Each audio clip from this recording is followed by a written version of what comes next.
Hello everyone, welcome to live bios by Abhishek. तो आज का जो सेशन है वो बेसिकली पीवाईक्यू क्वेश्चंस पे है। कुछ क्वेश्चंस इसमें मैंने खुद से एडिट किए हैं बहुत ही अच्छे तरीके से आपकी तैयारी का ताकि प्रिपरेशन हो सके। और एक और चीज़ मैं यहाँ पे बताना चाहूँगा, इसमें ऐसा नहीं सोचिएगा कि क्वेश्चन अगर इजी लगेगा या क्वेश्चन आपको और लगेगा कि क्या ऐसा भी क्वेश्चन आ सकता है इतना भी इजी। तो यकीन मानिए ये इसमें से 50% क्वेश्चन आपका पीवाईक्यू से मैंने उठा करके डाला है, ठीक है ये चीज़। एंड कुल 50% क्वेश्चन मैंने खुद से इसमें ऐड किए हैं। तो साथ में अभी तो मैंने क्लासेस शुरू किए हैं सेल बायोलॉजी पे। आप उसके साथ में जुड़ करके आप अपने तैयारी को मजबूत कर सकते हैं। भले भी JSSC के लिए नहीं है टाइम, लेकिन बिहार के लिए, राजस्थान के लिए, यूपी में आने वाला है लैब असिस्टेंट का एग्ज़ाम, तो उसके लिए आप जुड़ करके अपने तैयारी को मजबूत कर सकते हैं। और मैं इतना श्योर हूँ कि जो आपको मैं यहाँ पे डिलीवर करूँगा मटेरियल या जिस PDF से या जिससे भी मैंने खुद से ये किया है, और मैं आपका प्रिपरेशन को एक तरह से कोशिश करूँगा कि आपको मजबूती मिले, ठीक है ये चीज़। तो ख़ास करके JSSC लैब असिस्टेंट के लिए और बिहार लैब असिस्टेंट, चाहे फिर यूपी का हो गया या फिर आपका राजस्थान का हो गया, उसके लिए आपको नो डाउट कि उसमें आपको एकदम बेनिफिट मिलेगा। मैं 100% श्योर के साथ तो नहीं, बट 90% इतना कहूँगा कि आपके क्वेश्चन उससे मैच करेंगे, बिल्कुल करेंगे। ओके, तो चलिए हम लोग यहाँ पे अब शुरू करते हैं इस क्वेश्चन के सेशन को, जिसमें आज का जो टॉपिक है वो बायनॉमियल नॉमेनक्लेचर एंड टैक्सोनॉमी के ऊपर में है।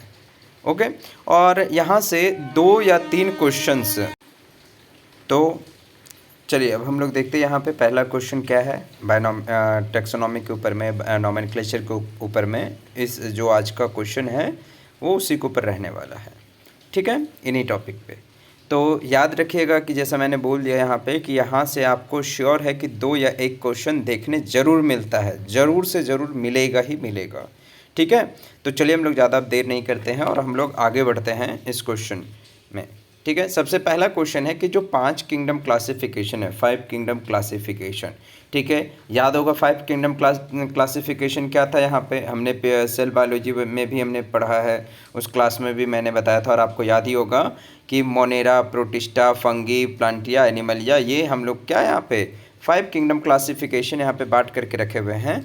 तो उसमें से बताना है कि जो प्रोटोजोआ है, प्रोटोजोआ को हम लोग किस में प्लेस करके रखे हुए हैं, ठीक है।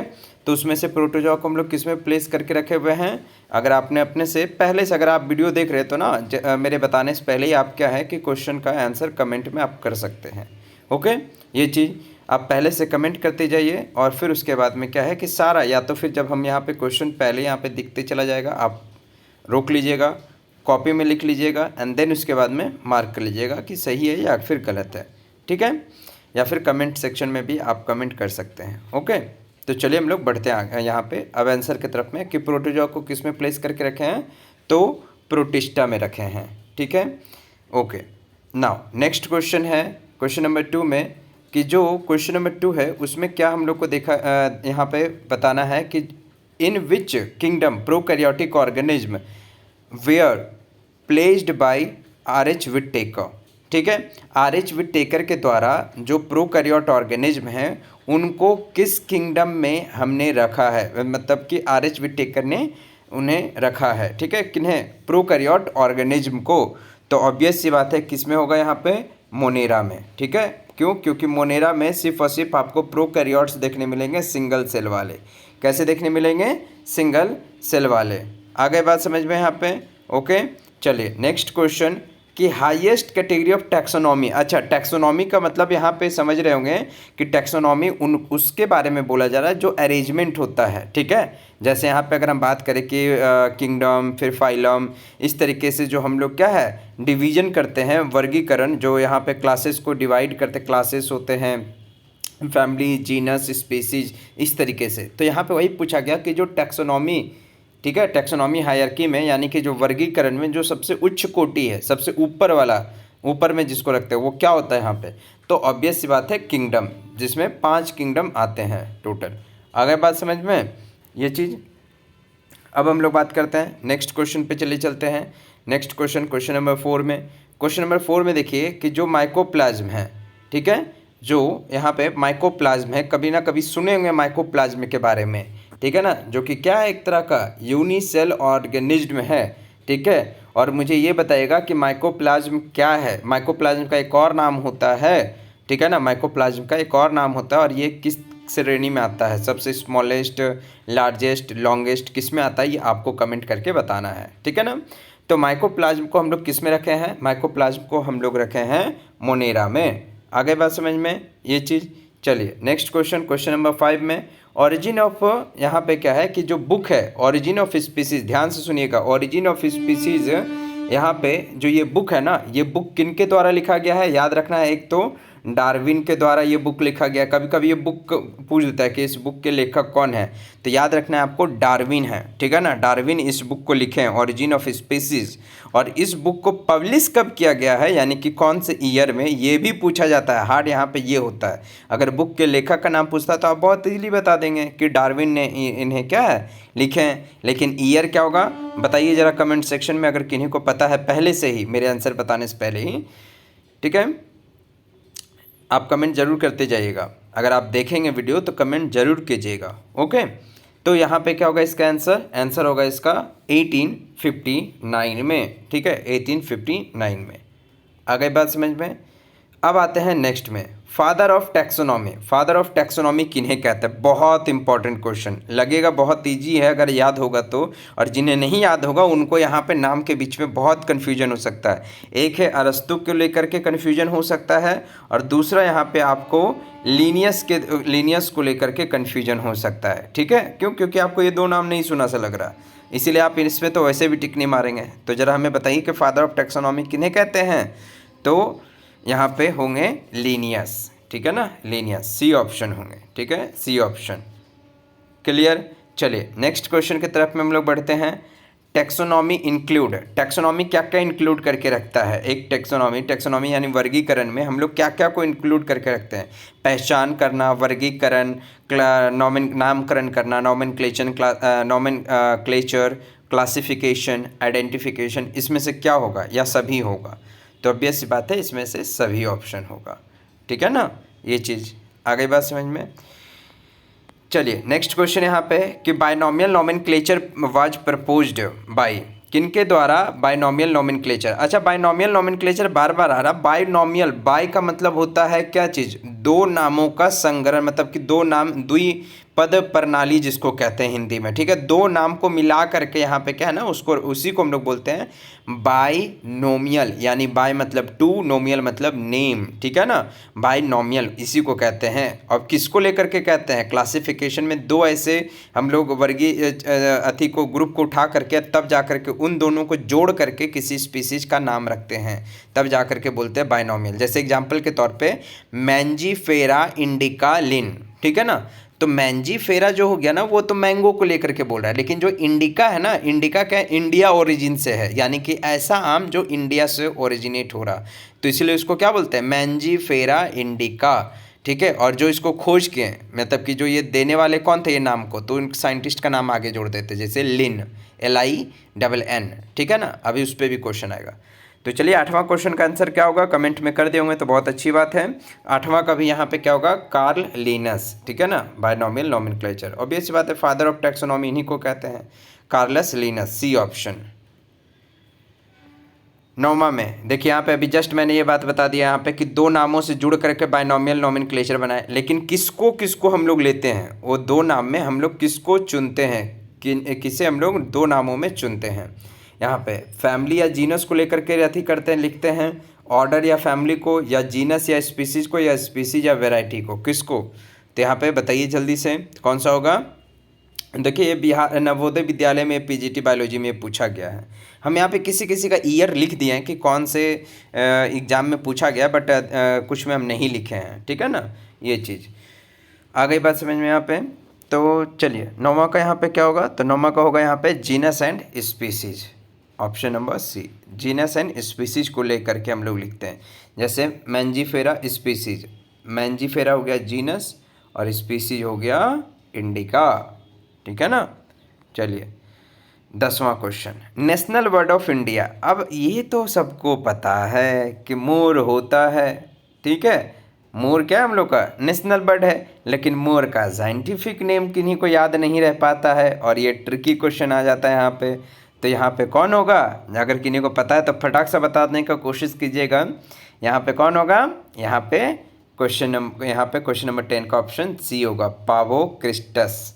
ठीक है, मोर का साइंटिफिक नेम है ये पावो। ठीक है ना, आ गई बात समझ में? चलिए नेक्स्ट क्वेश्चन हम लोग यहाँ पे देखें 11वां में क्या है कि करेक्टली, ठीक है ना, इसको थोड़ा छोटा कर देते हैं तब दिखेगा। अब बताइए यहाँ पे 11वां जो क्वेश्चन है उस क्वेश्चन में यही बोला गया है, आपसे यही पूछा गया है कि हमें ये बताइए कि सेलेक्ट करेक्ट नेम आपको बताना है। कार्लस लिनस के द्वारा जो आम का साइंटिफिक नेम दिया गया वो क्या है, सही नाम क्या है? तो पहला बात तो यहाँ पे याद रखिए कि मैंजीफेरा जीनस, इंडिका तो हो गया भाई स्पीसीज का नेम, लेकिन जो इसको डिस्क्राइब या जो इसको दिया है ना उनका भी नाम लास्ट में ऐड होता है, LINN, कुछ देर पहले ही बताएं। तो इसीलिए क्या होगा? ऑप्शन नंबर डी, सिर्फ मैंजीफेरा इंडिका नहीं। और दूसरा चीज़ कि जो आई होगा ना यहाँ पे स्पीसीज का वो स्मॉल लेटर में होगा, स्मॉल कैपिटल में नहीं, यहाँ पे कैपिटल में। तो ये दोनों जो लोग सोच लें कि ऑप्शन सेम है, वो सेम ऑप्शन नहीं है, अलग है। यहाँ पे आई कैपिटल में है, यहाँ पे आई स्मॉल में है। ठीक है ना, ये चीज़ आ गई बात समझ में। और अगर क्वेश्चन अच्छा लग रहा है आपको कि हाँ क्वेश्चन में थोड़ा सा दम है या फिर ठीक है क्वेश्चन, तो थोड़ा सपोर्ट करने के लिए आप लोग मेरे साथ में जुड़ सकते हैं और अपनी तैयारी को क्या है आगे ले जा सकते हैं। तो उम्मीद करते हैं आप सब हमें सपोर्ट करेंगे। अगर जो लोग भी इस वीडियो को देख रहे हैं, जिन तक भी पहुंच रहा है, तो उम्मीद करते हैं आप सब सपोर्ट करेंगे। भले आप सब अभी मुझे जान नहीं रहे, लेकिन मैं असल में 5 ईयर्स से मैं यहाँ पे टीचिंग में फील्ड में करंटली मतलब क्या है कि अभी तक एक्टिव हूँ। और बेसिकली ये तो काफ़ी लोगों के बोलने के बाद मैं यूट्यूब पे आया हूँ। और फिर असल में यूट्यूब का थोड़ा सा वही हो गया ना कि आजकल लोगों को घर बैठे भी लोग पढ़ते हैं, देखते हैं, समझते हैं, इन सारे बोलते हैं ना साधन जो हो गया है, तो अच्छी बात है ये चीज़ जिसका लाभ हर कोई उठा सके। ठीक है, और एक तरह से कि ताकि कोई भी एक प्रतिभाशाली बच्चा अगर जो भी हो इन साधनों के मदद से बहुत आगे जा सकता है। ठीक है, तो चलिए आप सभी लोग हमारे साथ में भी जुड़ने का कोशिश कीजिएगा। अगर पसंद आता है, अच्छा लगता है तो ज़रूर जुड़िएगा। ठीक है, ये चीज़, और जुड़ करके हमें सपोर्ट करने का कोशिश कीजिएगा।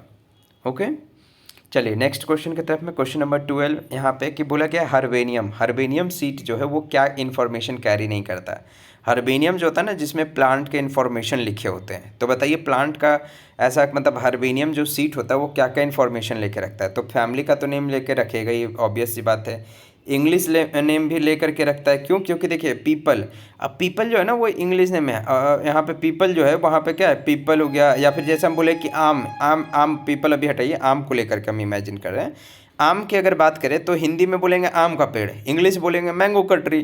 तो कुछ वहाँ का फिर लोकल नेम भी होता है, जैसे कि आम को कुछ जगह पे लोकल में कुछ और कहते हैं, या तो हिंदी में आम पेड़ कहते हैं या इंग्लिश में मैंगो ट्री कहते हैं।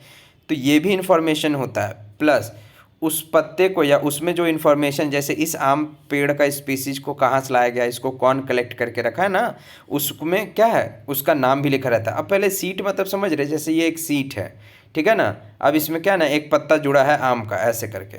अब उसमें क्या है, इसका नाम दिया हुआ है स्पीसीज का, इसका फैमिली का, इसका किंगडम का, इसका फाइलम का, इस तरीके से सारा दिया हुआ इन्फॉर्मेशन। इसको कौन कलेक्ट किया, किस जगह से कलेक्ट किया गया, ठीक है, इसके बारे में पूरा इन्फॉर्मेशन दिया है, कोई एक पेड़ के बारे में या कोई एक पत्ते के बारे में। लेकिन कभी भी प्लांट का या फिर क्या है उसका हाइट के बारे में नहीं दिया रहता है, उसके बारे में जिक्र नहीं रहता है। ठीक है ना। अब बोले ऐसा क्यों? तो पहला चीज़ ना कि जो प्लांट का हाइट होता है वो क्या है, यहाँ पे प्लांट का हाइट यहाँ पे क्या चीज़ है कि प्लांट का हाइट कभी बढ़ भी सकता है, घट भी सकता है। इस चीज़ को लेकर के यहाँ पे हम लोगों को याद रहना चाहिए। तो प्लांट के हाइट के बारे में हम बोलते हैं यहाँ पे कि प्लांट का जो हाइट है वो नहीं दिया रहता है। ठीक है ना, क्यों? क्योंकि वो बढ़ भी सकता है और बढ़ सकता है। ठीक है, कोई ट्री का ना जो हाइट होता है वो लिमिटेड नहीं होता है। ठीक है, वो बड़ा हो सकता है। आज के डेट में 1 साल बाद उसका हाइट थोड़ा बढ़ गया, फिर उसका और बढ़ गया, तो ऐसे में तो हम कंफर्म नहीं ना कह सकते कि हाइट इतना ही होता है। जैसे आदमी का एक कंफर्म हम लोग कह सकते हैं कि 5 फुट से 6 फुट के बीच में एवरेज हाइट होता है, लेकिन प्लांट का नहीं होता है। नेक्स्ट, इंडियन बॉटेनिकल गार्डन, सबसे इम्पॉर्टेंट बॉटनी का ये फेवरेट क्वेश्चन बॉटनी पार्ट में ये पूछता है कि इंडियन बॉटेनिकल गार्डन आपको कहाँ देखने मिलेगा, तो ऑब्वियस सी बात है हावड़ा में। ठीक है, कहाँ पे? हावड़ा में। साइंटिफिक नॉमेनक्लेचर क्या यहाँ पे लेकर के आता है? साइंटिफिक नॉमेनक्लेचर वो होता है जिसमें कि दुनिया भर के सारे बायोलॉजिस्ट को एक्सेप्ट करना ही पड़ेगा। जैसे पीपल का नाम या फिर मैंगो का, जो मैंगो पेड़ का नाम, इंडिया में जो आम का पेड़ है ना, उसका नाम है मैंजीफेरा इंडिका लिन। वो आपको इंडिया वाले बायोलॉजिस्ट को भी मानना पड़ेगा, और क्या है, अमेरिका फॉरेन वाले जो भी हो गए बाहर के, उन्हें भी मानना पड़ेगा कि हाँ भाई इस पेड़ का नाम ऑल ओवर वर्ल्ड में उसको एक्सेप्ट किया जाता है। अब जैसे मान के चले अगर ये नाम नहीं मिलता ना साइंटिफिक नेम, तो इसमें होता है क्या ना कि कहीं का आदमी उसको आम का पेड़ बोल रहा है हिंदी में, कहीं पे संस्कृत में उसको अलग वर्ड बोलेगा, इंग्लिश में कोई मैंगो ट्री कह रहा है, इस तरीके से क्या है अलग अलग जगह पे उसको अलग अलग नाम से पुकार रहे हैं लोग, एक एक चीज़ एक्सेप्ट नहीं करना चाहते हैं। ठीक है, तो इसलिए साइंटिफिक नेम आया ताकि सारे बायोलॉजिस्ट उसको एक्सेप्ट करें। चलिए नेक्स्ट क्वेश्चन यहाँ पे कि जो प्लांट का नाम है वो किनके द्वारा प्रोवाइड किया जाता है, तो ऑब्वियस सी बात है ICBN, यानी क्या होता है इसका फुल फॉर्म? इसका फुल फॉर्म हमें कमेंट में ज़रूर बताएंगे, ठीक है ना। ये चीज़ आगे बात समझ में, हम इसका फुल फॉर्म बता देते हैं, ये भी इंपॉर्टेंट है, ये फुल फॉर्म कभी कभी पूछ देता है। इंटरनेशनल कोड ऑफ, यहाँ पे क्या होगा, zoological nomenclature, international code of zoological nomenclature. और इसका जो ऑप्शन ए जो है इसका आप बताएंगे हमें कमेंट में, ठीक है। फंगी कैसे स्प्रेड होता है? अभी बरसात का सीजन आ गया, फंगी स्प्रेड होने का भी मौसम आ गया, तो फंगी तो पहले नंबर अपना जो बॉडी में वो क्या फ्रूट बनाता है, फ्रूटी बॉडी, जैसे इस तरीके से इसमें क्या होता है ना, ऐसे फ्रूटी बॉडी बनाएगा, ऐसे ऐसे, ठीक है। और इसके अंदर में ना बहुत सारे ऐसे छोटे छोटे स्पोर्स होते हैं। जब ये मैच्योर हो जाएगा ये फ्रूटिंग बॉडी, तो ये फट करके ना सारा स्पोर्स ऐसे ऐसे फैल जाता है। तो क्या होता है ना कि इसीलिए पूरे एरिया में या पूरा जो, जैसे मान के चलिए जहाँ पे कहीं पे भी फंगस लगता है ना, तो अपने आसपास का खाना को भी क्या है धीरे धीरे फंगस, मतलब कि उसको सड़ाने, जैसे ये ब्रेड हो गया, ठीक है ना, इस ब्रेड पे ऐसे ये उगता है, ये जूम करके हम लोग देख रहे हैं, इस ब्रेड पे ऐसे उगेगा ये।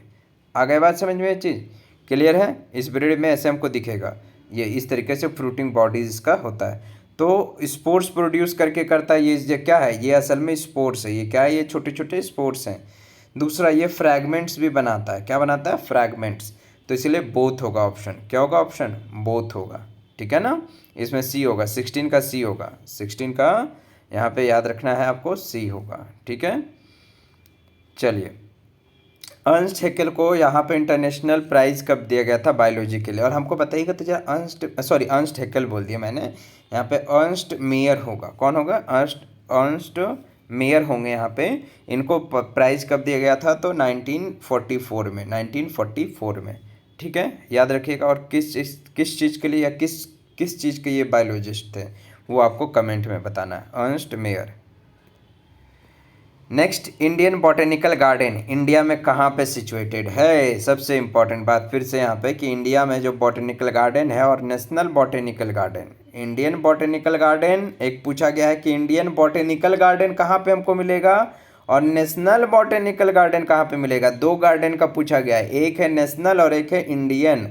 तो इंडियन कहाँ मिलेगा हमें, यहाँ पे ये चीज़ आपको याद रखना है, इंडियन हमें कहाँ मिलेंगे देखने के लिए, हावड़ा में मिलेगा, ठीक है, हावड़ा में। यहाँ पे ऑप्शन नंबर ए होगा, यहाँ पे ऑप्शन नंबर ए होगा, हावड़ा में, हावड़ा शिवपुर में इंडियन बॉटेनिकल गार्डन, और लखनऊ में क्या है, नेशनल बॉटेनिकल गार्डन मिलेगा। ऑप्शन नंबर ए होगा इसमें, ठीक है।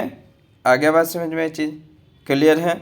अब बोलिएगा ये भी ऑप्शन सेम है, ये भी सेम है भाई, ऊपर नहीं, पहले आपको इसका बताना है, इंडियन बॉटेनिकल गार्डन। तो इंडियन बॉटेनिकल गार्डन हावड़ा में है, ठीक है ना, ये चीज़। आगे बात समझ में।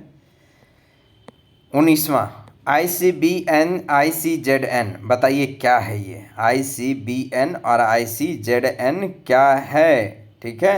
ये चीज़ ये क्या रिप्रेजेंट करता है, तो असल में ये है represent rules and recommendation governing botanical and zoological nomenclature के लिए ये रिस्पॉन्सिबल है, ICBN एंड ICZN, ठीक है ना।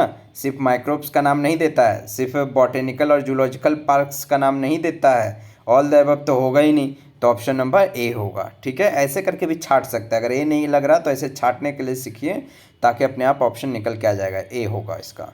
ठीक है, चलिए एंड लास्ट क्वेश्चन आज का सेशन का, एंड आज का जो लास्ट क्वेश्चन है उसमें क्या यहाँ पे दिया हुआ है कि biological name and scientific name हम लोग जो लैटिन में लिखते हैं, लैटिन में क्यों लिखते हैं यहाँ पे, लैटिन क्यों, क्योंकि is a dead and unchanging language. क्यों लैटिन में, जैसे सुने ना लैटिन वर्ड में क्यों, क्योंकि लैटिन एक तरह का डेड एंड अनचेंज लैंग्वेज है। ठीक है ना, यहाँ पे लैटिन क्या है, डेड एंड अनचेंज लैंग्वेज है। ओके, तो हम लोग यहाँ पे आज का सेशन ये हुआ कंप्लीट आपके लिए। ठीक है ना, और उम्मीद करते हैं कि आपको ये सारे क्वेश्चंस अच्छे लगे होंगे, और उम्मीद करते हैं इसमें से 2-3 क्वेश्चन आपको ज़रूर मिलेंगे एग्ज़ाम में, आपको फेस करने के लिए मौका ज़रूर मिलेगा। ठीक है ना, और दूसरी चीज़ कि आप हमें ज़रूर सपोर्ट करें। ठीक है ना, आपकी तरफ से हमें सपोर्ट की ज़रूरत है। अगर आप सपोर्ट करेंगे तो हमारे लिए क्या है, एक खुशी की बात होगी कि आप हमारे साथ में जुड़े और आप हमें सपोर्ट कर रहे हैं। ठीक है, तो चलिए मिलते हैं नेक्स्ट सेशन में इसी तरीके से, और हमारे साथ में जुड़िए, आप अपने तैयारी को आगे बढ़ाइए। और बायोलॉजी के जो सेल बायोलॉजी अभी यूनिट हमने स्टार्ट किया है, तो वो यूनिट अभी उसका नेक्स्ट लेक्चर मैं लाने वाला हूँ। ठीक है ना, जल्दी मैं साथ साथ में लेक्चर भी लाऊंगा, और साथ में क्या क्वेश्चन प्रैक्टिस भी टॉपिक वाइज करके लाते रहूँगा। ठीक है, तो चलिए हम लोग मिलते हैं नेक्स्ट सेशन में। थैंक यू तब तक के लिए, और अपने आंसर को कमेंट में ज़रूर कीजिएगा and give your support. Thank you and welcome.